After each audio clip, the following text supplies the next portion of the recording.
Well, R. Kelly heads back into court over the singer's child support case, claiming that he cannot afford $21,000 a month. And this comes as two Baltimore women accused R. Kelly of sexually assaulting them after his concert back in 1996. Young teens at the time, they snuck out to see their idol at the Baltimore arena. And this morning, they are telling their story exclusively to WJZ. And in a major development, another Baltimore woman has come forward, a witness to what happened at the downtown hotel. Mary Bubala reports.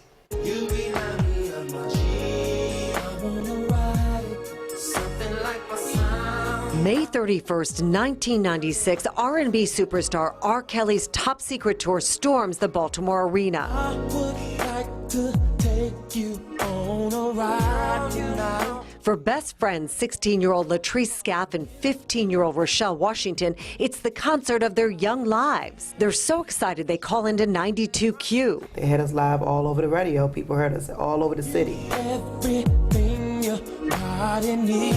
The concert ends, but the night is far from over. The girls have flyers for an after party at the Baltimore Grand nightclub at Saratoga and Howard. They're living a dream. R. Kelly was scoping us out through a crowd. The women tell WJZ they're given marijuana and alcohol, then invited back to the hotel with R. Kelly. At what point did it turn from exciting and cool, you're with R. Kelly, to terror? He entered the room already exposing himself to us. Scared, Rochelle shut herself in the bathroom. That's when Latrice alleges R. Kelly sexually assaulted her, something she describes at a recent news conference. When Kelly was alone with me, he asked me to perform oral sex on him. I was under the influence of marijuana and alcohol, and I did it. He then had sexual intercourse with me, even though I did not have the capacity to consent. And in incredible development, a local woman saw that news conference and instantly recognized the women and their story. Sabrina. 23 years after Sabrina saw Latrice stumbling off the hotel elevator, these women are reunited for the first time with WJZ cameras rolling. An emotional, overwhelming moment, knowing that together they will seek justice against R. Kelly. I've thought about them for many, many years. Did you know how old she was at that point? No, but I knew they were young. You could clearly see she was in pain. She was in pain. She couldn't walk. She was bent over, walking alongside of the wall. And she began to tell me that she was in a room with R. Kelly and, you know, they had sex. It was very rough.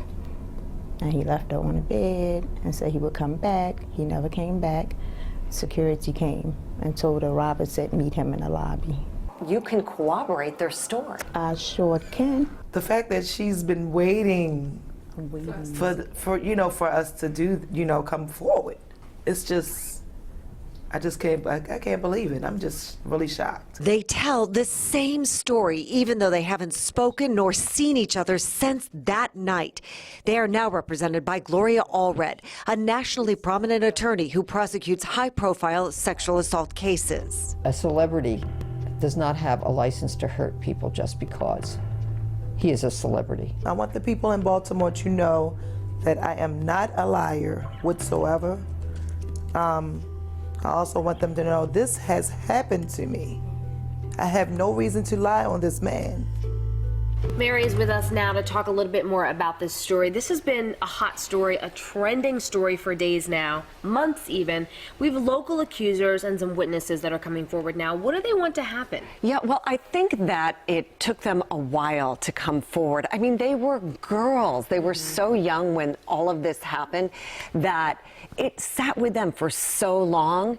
But now we have this Surviving R. Kelly docu-series. We have all these other accusations that they finally put two and two together and said, now is the time to come forward and get these accusations out there. What do they want to see happen? Yeah, I mean, I think they definitely want R. Kelly imprisoned. And they've all said they want him to get some help as well because they have seen this pattern of abuse. This happened more than 30 years ago to them, and then we're all just sitting back as spectators. He's living with two young women right now. And that saddens them so much that some of that behavior continues. Wow. Is there anything that surprised you listening to their stories in comparison to maybe the docuseries or Gil King's interview? Honestly, it was almost exactly the same pattern, which is really disturbing. And I think the twist that I was most surprised at was Sabrina, the witness who came forward. She was invited to an after party at the hotel when she was headed up to see R. Kelly. When these girls came off, she saw how distraught they were, in pain Latrice was. Rochelle was so concerned that because of these two young women that she kept in her heart, in her mind for this long, she told everybody about this. And finally they saw them on TV for that presser, and she said, these are the young women I need to help. But anyway, they basically stopped her from going up to the hotel and room and potentially becoming another victim. It's incredible. It is brave of them to share their story. Mary, thank you so Yes. much for bringing it to us. Thanks, Mary. We'll be right back.